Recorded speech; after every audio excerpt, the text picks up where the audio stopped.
Some games don't just succeed, they redefine what's possible. Tomb Raider, created in 1996, wasn't the first 3D action game adventure, but it was the one that showed just how ambitious the genre could be. It combined exploration, puzzle solving, platforming and combat into something greater than the sum of its parts. And while later entries in the series refined the formula, there's a reason the original still stands apart. At a time when many games were either fast-paced action spectacles or simple platformers, Tomb Raider dared to be something different. It wasn't about rushing from one objective to the next, it was about atmosphere, space, isolation. It was about stepping into a lost world and feeling like you were truly there. That sense of immersion is what made Tomb Raider special, and it started from the moment the game began. In my opinion, the reason Tomb Raider was such a masterpiece was due to its subtlety and storytelling. The moment the game begins, you're not even given a flashy cutscene or an explosion to pull you in. Instead, you see Lara Croft alone, standing at the entrance to a dark abandoned cave. There's no tutorial here, no objective marker, no arrows pointing you in the right direction, just the sound of Lara's footsteps echoing off the cave walls.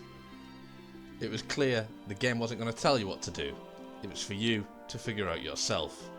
And the level that follows, simply titled The Cave, is a masterclass in my opinion in game design.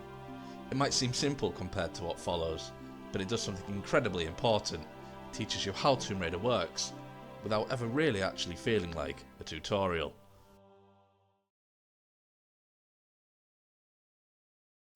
I think it's fair to say that these days, modern games rely heavily on tutorial pop-ups, button prompts and on-screen markers to guide players through their mechanics. Tomb Raider had none of that. Instead, it trusted its level design to do the teaching for you. At the start of the cave, the path forward seems obvious, until you reach a ledge that can't be crossed with a simple step. It's a moment that forces you to experiment and learn. And what's the solution here? You must walk up to the ledge and press the action button. It does seem simple, but the beauty of this was that you're not told how to do it. But by pressing buttons and testing different approaches, and thinking logically, you are able to figure it out on your own. This is then replicated later on in the level, where you must have a run and jump to get to the other side of the room. And this here is the essence of Tomb Raider. Everything in the game is built around discovery, not just in terms of exploring ancient tombs I think, but also learning how to navigate the world itself. And then just as you begin to get comfortable, Tomb Raider does something brilliant. It reminds you that you are not alone. You enter the room with the bridges and there is a pack of wolves on the floor. This is excellent level design because it teaches you how to use your weapons and that you can actually kill the enemies whilst allowing you to do so from high up, away from danger. The level also teaches you more simple elements such as picking items off the floor and pulling a lever to open a door to complete the level.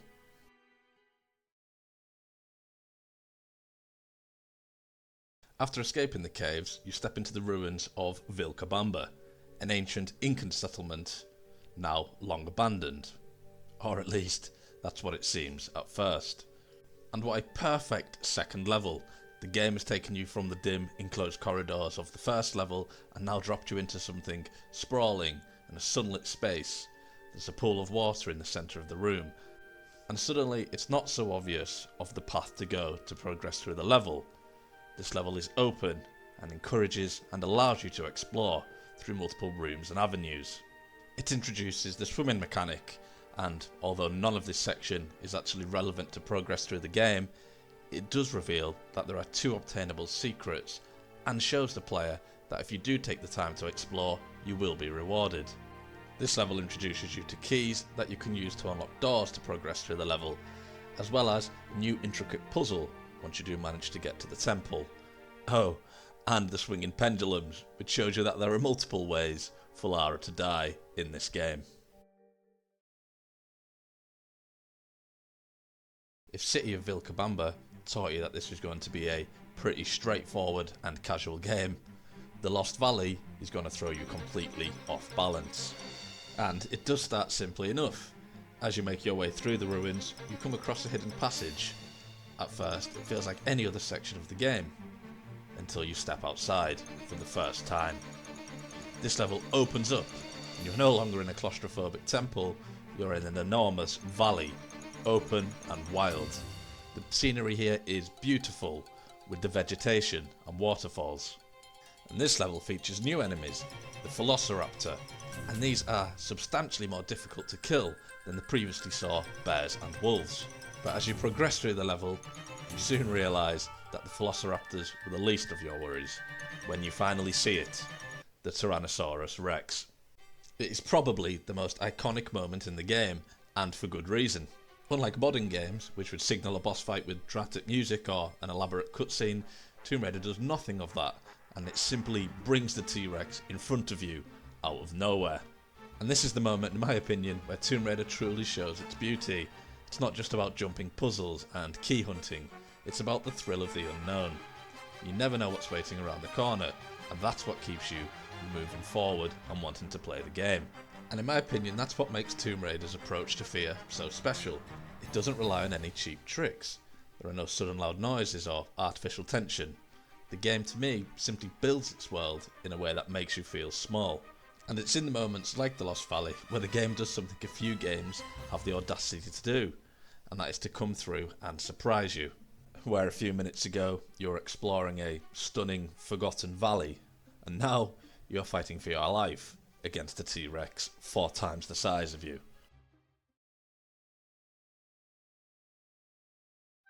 In typical Tomb Raider fashion, after the thrilling and action-packed experience that was The Lost Valley, Tomb of Qualopec is almost a rest and introduces more puzzle solving than it does fighting.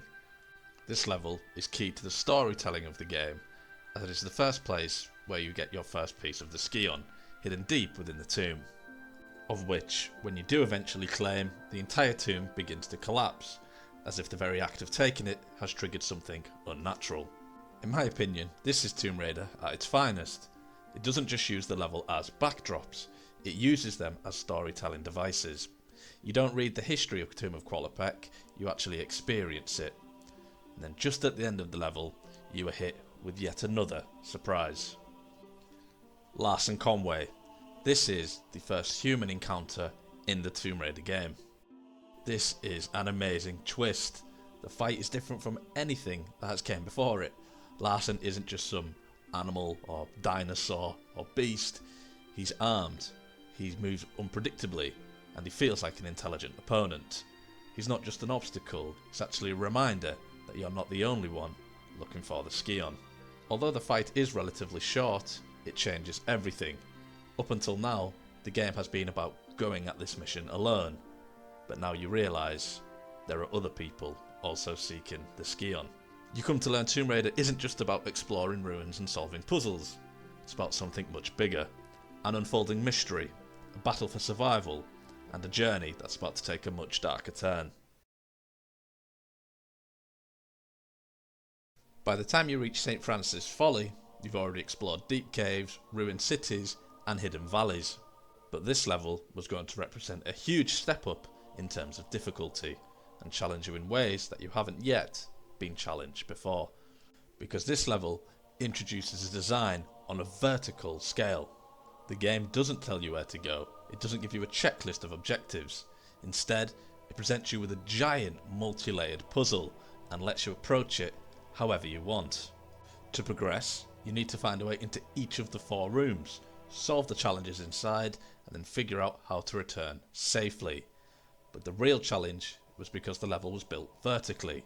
Movement isn't just about finding the right door, it's about navigating the space itself. One wrong step, one miscalculated jump, and you're plummeting to your death. The sense of verticality was rare in games at this time, as most platformers treated movement as a left-to-right challenge, but Tomb Raider embraced the 3-dimensional space. You're constantly looking up, down, and across the entire environment, planning your route, judging distances, and thinking ahead. Each challenge room in St. Francis Folly was completely different, yet they all share one common thing. The game never actually explains how to solve them. You have to observe, experiment, and learn through failure. And this is what makes Tomb Raider so engaging.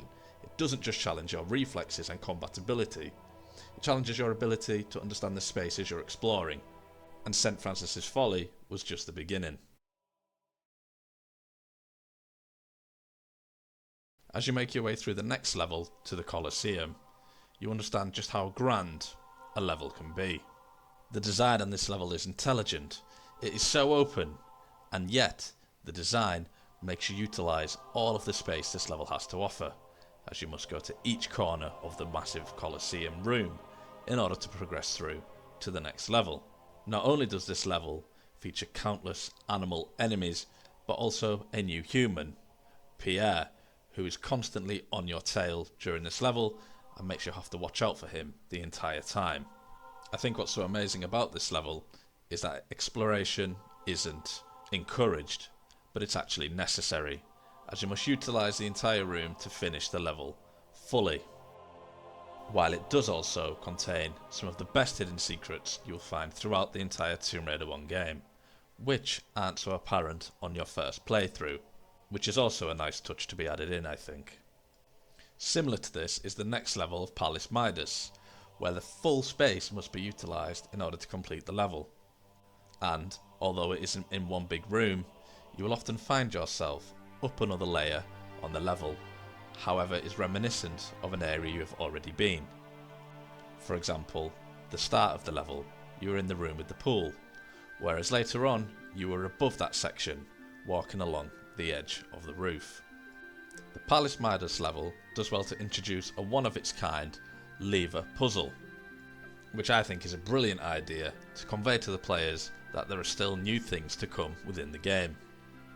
Oh, and it wouldn't be fair to touch upon this level without speaking about the Golden Lara, a one-of-its-kind death animation that is featured in this game and is still an iconic moment to this day.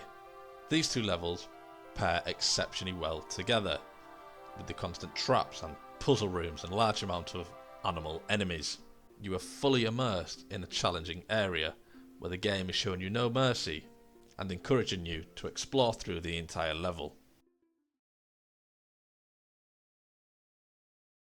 If St. Francis Folly taught you to think vertically, the system teaches you something else entirely: how to navigate complex, interconnected spaces without a clear path forward.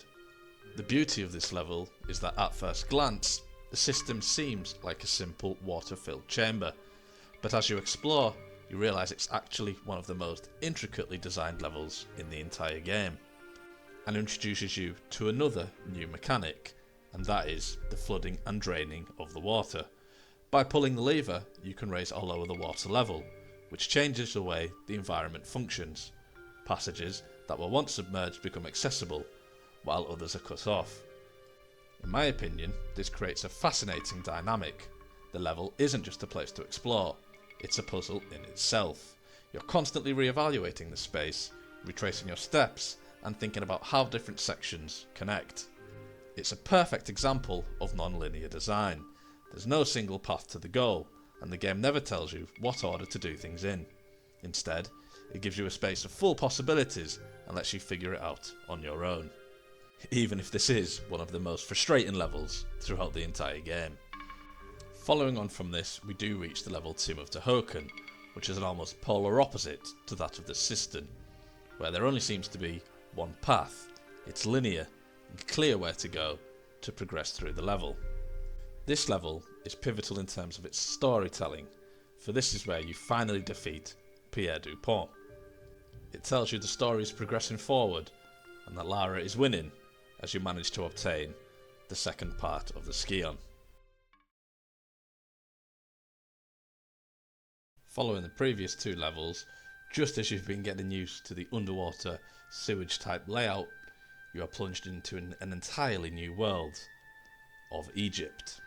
These levels are grand and full of mystery. The city of Kharmoon features a sphinx with a hidden key behind it, and of course the first Atlantean, which attacks you out from nowhere. It is clear to the player that the following levels are going to be a step up in terms of difficulty and puzzle solving, and require a little bit more care in terms of exploration. And I just can't stress how beautiful these levels are and well designed, whether it be the Egyptian blue on the walls and vegetation that you see throughout the level. It really makes you feel immersed that you are in a mysterious forgotten world. The obelisk of Kharmoon then adds upon this. It has intricate exploration and puzzle design, the level encourages you to really look around. It's not just about rushing through, it's about understanding the layout and discovering hidden areas. The puzzles in this level, like the stone tablet and the obelisk itself, are challenging and require both logic and patience to solve. The level has a fantastic balance between platforming and combat. Players need to navigate across narrow ledges, jump over traps and solve timed puzzles, while dealing with the Atlantean enemies. The combination of these elements makes for engaging gameplay that tests both the reflexes and intellect. The following level, Sanctuary of the Scion, combines all the elements from the Colosseum and Sistine, I believe. This level is brilliantly designed. It is vast, and it is not clear in any way of what to do and how to progress through the level. You realise upon exploring that the answers to progress through here are high up, and you must undertake a series of platforming to progress through the level. And this level is intentionally difficult. Upon pulling one of the levers, an enemy will spawn, this being the Flying Atlantean, that you cannot avoid and therefore must fight. This is also replicated when you must collect the keys, as a Centaur Guardian is protecting each one of these. The level design here is superbly intelligent, as after all the exploring you realise the real key is hidden down below, underneath the Sphinx. This room is epic, and you are greeted with a reminiscent puzzle where you must pull an underwater lever to drain the room. You are then forced to backtrack all the way back to the start of this level. However, you now have hold of the key required to open the final door. And as you were just about to complete it, you hear a familiar voice of Larson Conway. What a brilliant decision to add him in this late into the game again.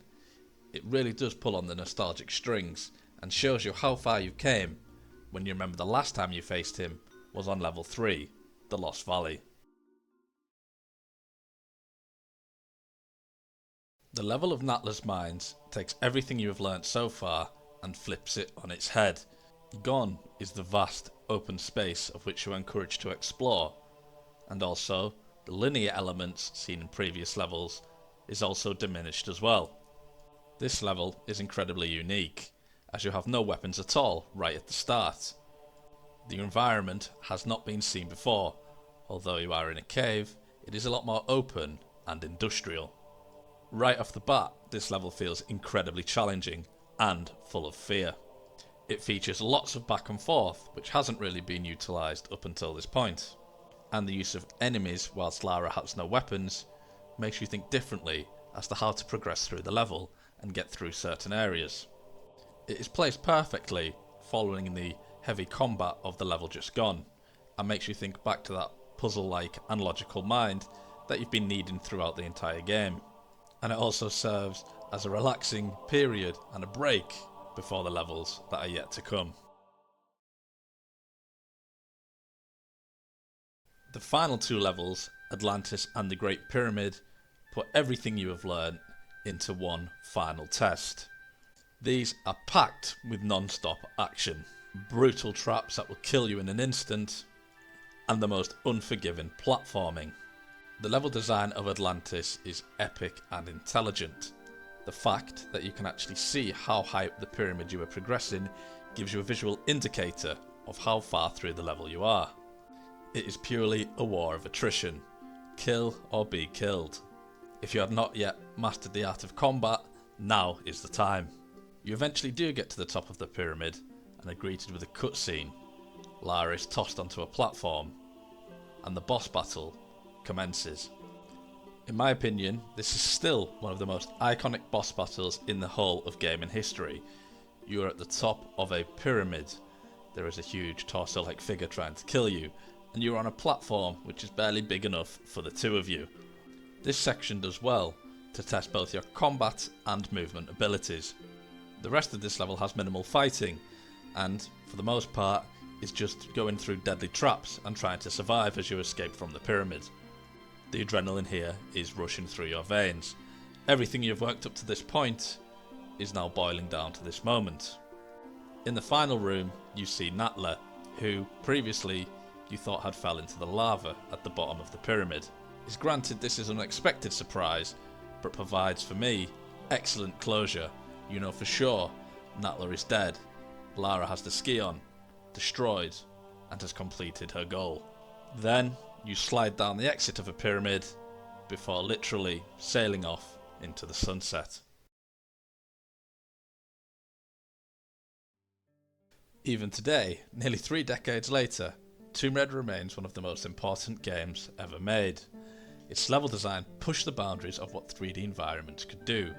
It had a sense of atmosphere that was unmatched, and its storytelling, although minimal, was deeply effective, proving that you don't need endless cutscenes to create an unforgettable experience.